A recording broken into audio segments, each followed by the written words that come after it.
नमस्कार दोस्तों, हिंदी साहित्य ज्ञान में आपका अभिनंदन है, स्वागत है। हिंदी विषय को लेकर हम यहाँ चर्चा कर रहे हैं और आज मैं बात करूंगी डॉक्टर पूरनचंद टंडन की। मैंने श्रृंखला शुरू कर रखी है किताब की, जिसमें है वस्तुनिष्ठ प्रश्न उत्तर है। इस बुक का मैं पूरा अध्ययन करवाऊंगी, तो चलिए शुरू करते हैं। आज है तीसरा पार्ट, 2 तक मैं करवा चुकी हूँ, आप चाहो तो देख लीजिए, प्लेलिस्ट बना रखी है। तीसरा पार्ट है रीतिकालीन साहित्य, तो चलिए शुरू करते हैं। प्रश्न शुरू करने से पहले मैं बता दूं हिंदी साहित्य में रीतिकालीन क्या था। तो चलिए सबसे पहले है समय। हिंदी साहित्य का उत्तर मध्यकाल का समय रहा है लगभग 1700 से 1900 तक का, और अगर ईस्वी में देखें तो 1643 ईस्वी से 1843 ईस्वी तक का समय। तो चलिए अब इसका नामकरण देखते हैं। नामकरण की दृष्टि से रीतिकाल के संबंध में विद्वानों में मतभेद रहा है। अलग अलग कवियों ने इसके अलग अलग नाम दिए हैं। जैसे अलंकृत काल दिया है मिश्र बंधुओं ने, रीतिकाल दिया है आचार्य रामचंद्र शुक्ल ने, कलाकाल दिया है डॉक्टर रामकुमार वर्मा और डॉक्टर रामशंकर शुक्ल ने, श्रृंगार काल दिया है पंडित विश्वनाथ प्रसाद मिश्र ने, और अंधकार काल दिया है त्रिलोचन ने। अब देखिए रीतिकाल क्या था। संस्कृत के लक्षण ग्रंथों का अनुसरण करके हिंदी में भी रस, छंद, अलंकार, शब्द शक्ति, रीति, गुण, दोष, वक्रोक्ति आदि का वर्णन किया गया हो, वही क्या था, हिंदी साहित्य में रीतिकाल था। अब आते हैं इसकी श्रेणियों में। पंडित विश्वनाथ मिश्र ने इसे 3 श्रेणियों में विभक्त किया। सबसे पहला था रीतिबंध कवि, उसके बाद था रीति सिद्ध, उसके बाद था रीति मुक्त कवि। अब देखिए रीतिबंध क्या था। यह काव्यधारा उन कवियों की है जिन्होंने राजाओं व सामंतों को शास्त्रीय ज्ञान देने के लिए लक्षण ग्रंथों की रचना की, वही क्या था, रीतिबंध कवि था। अब इसमें कवि देखते हैं कौन कौन से कवि आते थे। चिंतामणि त्रिपाठी, केशवदास, देव, मतीराम, पद्माकर, भिखारीदास, कुलपति मिश्र और भूषण, ये रीतिबंध कवि थे। फिर है रीति सिद्ध काव्य में कौन था। कवियों ने काव्य शास्त्र के सिद्धांत वह लक्षण प्रस्तुत नहीं किए इन कवियों ने। इसमें थे मुख्य बिहारी और सेनापति भी इसी में थे, लेकिन बिहारी इसके महत्वपूर्ण कवि रहे हैं रीति सिद्ध काव्य के।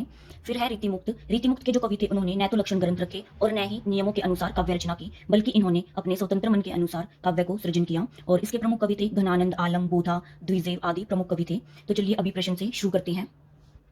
पहला प्रश्न है रीतिकाल की समय सीमा आचार्य शुक्ल के अनुसार क्या रही है 1643 से 1843 ईस्वी में। दूसरा है उत्तर मध्यकाल को रीतिकाल की संज्ञा दी रामचंद्र शुक्ल ने। तीसरा प्रश्न है मिश्र बंधुओं ने उत्तर मध्यकाल को क्या नाम दिया, अलंकृत काल। फोर्थ है उत्तर मध्यकाल को श्रृंगार काल किसने दिया, पंडित विश्वनाथ मिश्र जी ने। पांचवा प्रश्न है कालक्रम अनुसार रीतिकाल के प्रथम कवि कौन ठहरते हैं, केशवदास। छठा प्रश्न है रीति की अविरल परंपरा किस कवि से चली मानी जाती है, चिंतामणि से। सातवां प्रश्न है आचार्य रामचंद्र शुक्ल ने किस कवि से रीतिकाल का आरंभ माना, चिंतामणि से रीतिकाल का आरंभ माना है रामचंद्र शुक्ल जी ने। आठवां प्रश्न है श्रृंगार सागर के रचयिता कौन है, मतीराम, और मतीराम की अन्य रचनाएं हैं ललित ललाम, सतसई, लेकिन ललित ललाम इनकी बहुत ही महत्वपूर्ण ग्रंथ है और इसी से इनको ख्याति मिली थी मतीराम को। नौवां प्रश्न है केशव को कठिन काव्य का प्रेत किस आलोचक ने कहा, रामचंद्र शुक्ल ने, और ये महत्वपूर्ण प्रश्न है। 10वां है अभी, इसमें संदेह नहीं कि काव्य रीति का सम्यक समावेश पहल आचार्य केशव ने ही किया, पर हिंदी में रीति ग्रंथों की अविरल और अखंडित परंपरा का प्रभाव केशव के कवि प्रिया के प्राय 50 वर्ष पीछे चला, और वह एक भिन्न आदर्श को लेकर, केशव के आदर्श को लेकर नहीं। पंक्तियां किसकी हैं, तो ये है रामचंद्र शुक्ल की। 11वां प्रश्न है पंक्ति तुलसी गंग दुवो बहे सुकवि बिन के सरदार, इनके काव्यन में मिली भाषा विविध प्रकार, ये किसकी पंक्तियां हैं, ये है भिखारीदास की। 12वां प्रश्न है काव्य निर्णय के रचयिता हैं भिखारीदास, और भिखारीदास की अन्य रचनाएं हैं काव्य निर्णय, श्रृंगार निर्णय। इसके बाद है 13वां प्रश्न हित तरंगिनी के रचनाकार कौन है, कृपाराम। 14वां प्रश्न है छंद विचार किसकी रचना है, चिंतामणि की। 15वां प्रश्न है छंद प्रकाश के रचनाकार हैं भिखारीदास। अब है 16वां प्रश्न आखिन मुंदबे के मिस आनी अचानक पीठी उरोज लगावे किसकी पंक्ति है, ये है मतीराम की। 17वां प्रश्न है बिहारी के दोहों पर किसका प्रभाव है, गाथा सप्तशती का है। 18वां प्रश्न है ललित ललाम के रचयिता हैं मतीराम। 19 प्रश्न है 76 साल दशक के रचनाकार हैं भूषण, और भूषण की अन्य रचनाएं हैं शिवा बावनी, शिवराज भूषण, 76 साल दशक, ये किनकी रचनाएं हैं, सारी भूषण जी की हैं। 20 प्रश्न है कवि भूषण की उपाधि किस रीतिकालीन कवि को मिली थी, ये भी भूषण को ही मिली थी।